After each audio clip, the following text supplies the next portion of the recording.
Anytime we put Syndicate on a product, it really has to pass the test of Marcus Brown, John Travers, Will Asher, myself, Bob Point. I'm super excited about the new system. I think everybody on the pro team is. This is something that a lot of us have been using, and to be the first big manufacturer to offer something like this to the general public in a more refined, more user-friendly, even higher performing product is important to us. This is a fully releasable boot and binding system. This is called the Syndicate Hardshell. You have a shell very similar to an inline skate shell that your foot goes into. The thing about this is your foot stays in the boot. What releases is what you see back here, this heel release unit. There's a spring back here. You set a tension similar to a snow ski binding. If you get in an awkward position, it triggers the spring and this system releases, and the shell can actually come off of the binding plate, come off of the ski. One of the biggest differences between this system and all the other releasable binding systems on the market is really underneath the boot itself. So you can see right here, we 3D printed this base plate. It's essentially the female to the male boot, meaning that the boot sits down into the plate, recesses in, so you have a very strong connection. It allows the ski to roll on the edge very crisply, and there's no disconnect, meaning when you move your center of mass, the ski rolls with you. And that's very unique. You don't find that on the other systems on the market.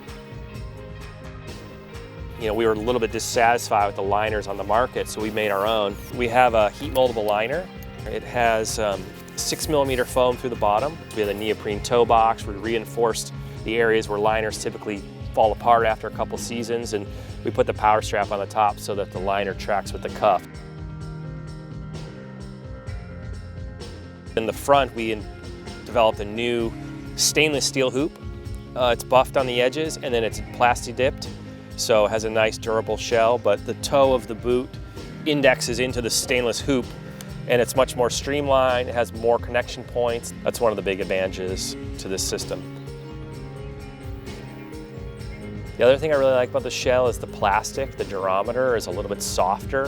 For me, this is a better combination. A little higher cuff height, a little bit softer shell. It's much more user-friendly. I just think it skis better, and I think anybody who tries it will feel the difference over their older shells. So the buckles are unique on this boot. They're all aluminum. They have a micro adjust, meaning you can take the buckles off and rotate the buckle itself. The top buckle on this is very unique, kind of a pressure lock. It opens, and then actually the pin slides out, and this all comes open like this, and you have your ladder over here on the side. It allows for really easy entry, but you don't have to worry about, finding your ladder every single time. Once you set this, it's set. So when you slide this in and close it, it's the same tension every single set. So that's something that's really nice. The details of the design, it comes on a G10 plate. The hole pattern for this will fit any of the current water ski manufacturers' front boot hole patterns. It comes in 4 different sizes. The small size is 6, the next size is an 8, we have a 10 and a 12. In the past, there's been some boot systems that had the Achilles style strap in the back, and they just had a little different shell design. You'll notice that the lower portion of the shell and the cuff didn't interact much.